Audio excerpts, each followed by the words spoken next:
नमस्कार। आप सभी का एक बार फिर से स्वागत है हमारे चैनल भक्ति ज्ञान में।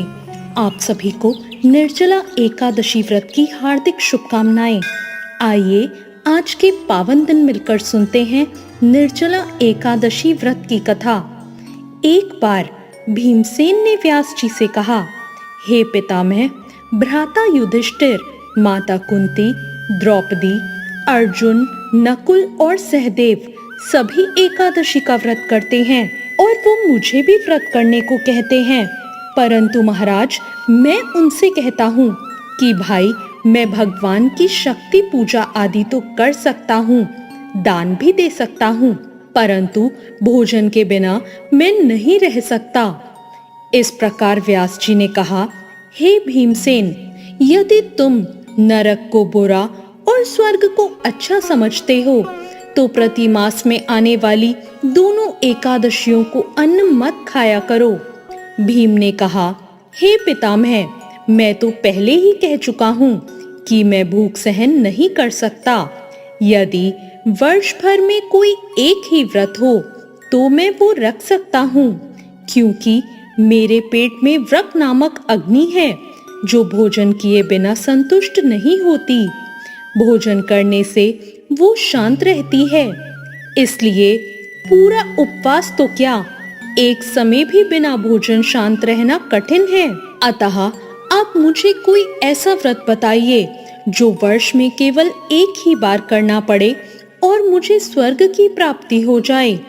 श्री व्यास जी ने कहा, हे पुत्र, बड़े बड़े ऋषियों ने बहुत से शास्त्र आदि बनाए हैं जिनसे बिना ज्यादा मेहनत के थोड़े ही परिश्रम से स्वर्ग की प्राप्ति हो सकती है। इस प्रकार शास्त्रों में दोनों पक्षों की एकादशी का व्रत मुक्ति के लिए रखा जाता है।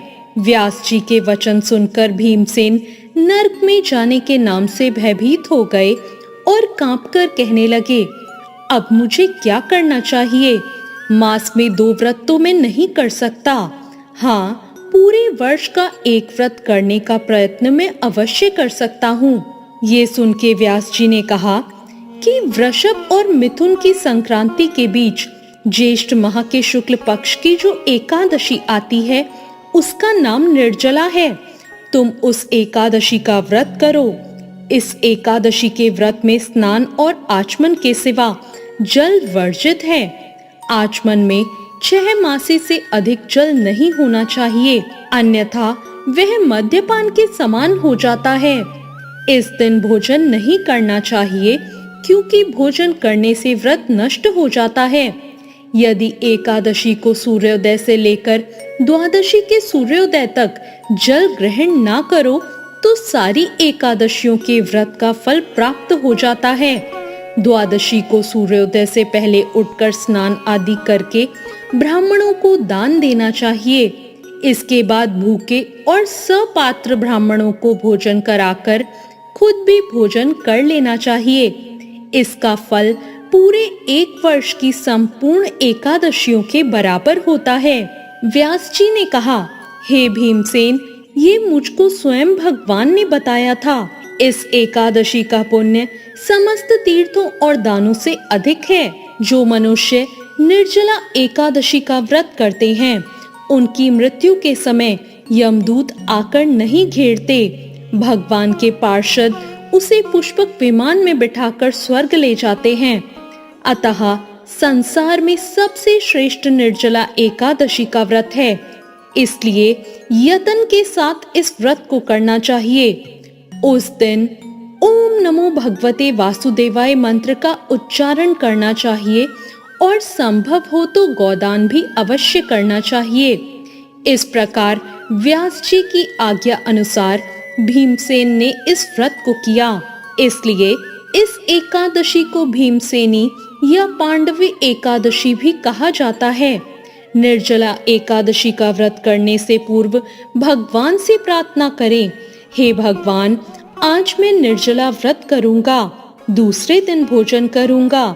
मैं इस व्रत को श्रद्धा पूर्वक करूंगा, अतः आप कृपा करके मेरे सब पापों को नष्ट करें। इस दिन जल से भरा हुआ घड़ा एक वस्त्र से ढककर स्वर्ण सहित दान करना चाहिए।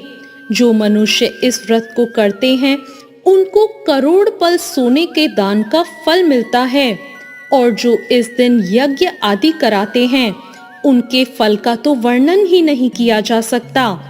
इस एकादशी के व्रत से मनुष्य विष्णु लोक को प्राप्त होता है।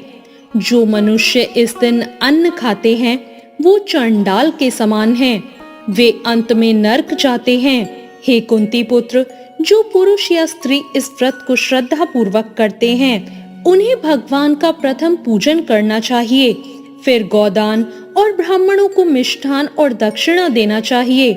इसके बाद जल से भरे कलश का दान भी अवश्य करना चाहिए। निर्जला के दिन अन्न, वस्त्र, जूते, चप्पल आदि का दान भी किया जाता है।